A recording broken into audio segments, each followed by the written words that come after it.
অনুরোধ করি এখানে যাক সিট পেয়ে আমি চিকিৎসা করছিলাম, চিকিৎসা চলা অবস্থায় তহুরা নাম করে এক নার্স এখানে ইনচার্জের নাকি উনি দায়িত্ব, উনি এসে বলছে এই রোগী এখানে রাখা যাবে না। আলাম অপরাধ কি বলে না, এই রোগী এখানে যাবে না, তুমি পাশের রুমে যাও।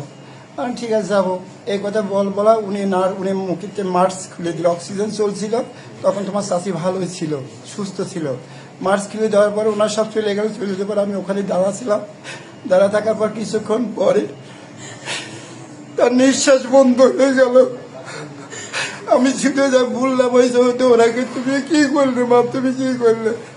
বলে আমি তো বুঝতে পারিনি, আমি তো ওখানে লোক রাখার দরকার ছিল বা আমার খেয়াল রাখার দরকার ছিল, আমি তো খেয়াল রাখতে পারিনি।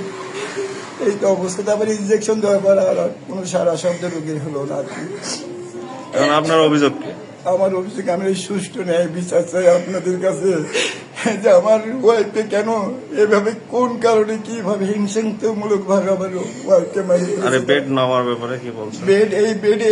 এই বেড বলতে তোমার এই বেডে রাখা যাবে না, এই বেডতে তোমাকে সরতে হবে আমাকে বলছে। আমি বলে ঠিক আছে, এই বেড শুরু কোথায় বলে পাশের রুমে যাবো। আমরা তাই যাবো, সমস্যা নেই তাই যাবো, আমি রাজি হয়ে গেলাম। কিন্তু এর মধ্যে মাস্ক খুলে দিয়ে আমার রুগীকে, আমার ওয়াইফকে মেরে ফেলেছে আর কি। আমার এই সুষ্ঠু ন্যায় বিচার আমি আপনাদের কাছে চাই। আপনার বাসা কোথায়? আমার বাসা কুষ্টিয়া গুরুস্থান পাড়া ই বিক্লাব গলিতে। কাকের নাম কি? জেসমিনারা বেগম। বয়স কত?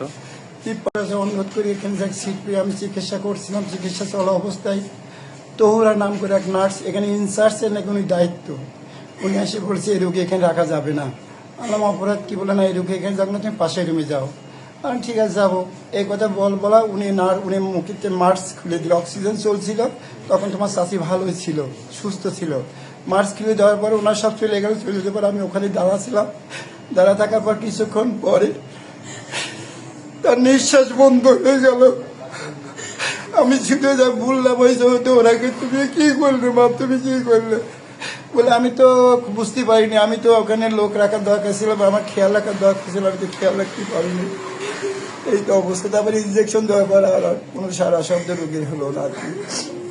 এখন আপনার অভিযোগ কি?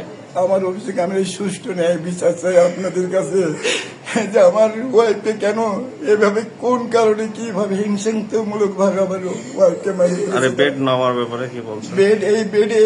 এই বেড বলতে তোমার এই বেডে রাখা যাবে না, এই বেডতে তোমাকে সরতে হবে আমাকে বলছে। আমি বলে ঠিক আছে, এই বেড শুরু কোথায় বলে পাশের রুমে যাবো। আমরা তাই যাবো, সমস্যা নেই তাই যাবো, আমি রাজি হয়ে গেলাম। কিন্তু এর মধ্যে মাস্ক খুলে দিয়ে আমার রুগীকে, আমার ওয়াইফকে মেরে ফেলেছে আর কি। আমার এই সুষ্ঠু ন্যায় বিচার আমি আপনাদের কাছে চাই। আপনার বাসা কোথায়? আমার বাসা কুষ্টিয়া গুরুস্থান পাড়া ই বিক্লাব গলিতে। কাকের নাম কি? জেসমিনারা বেগম। বয়স কত?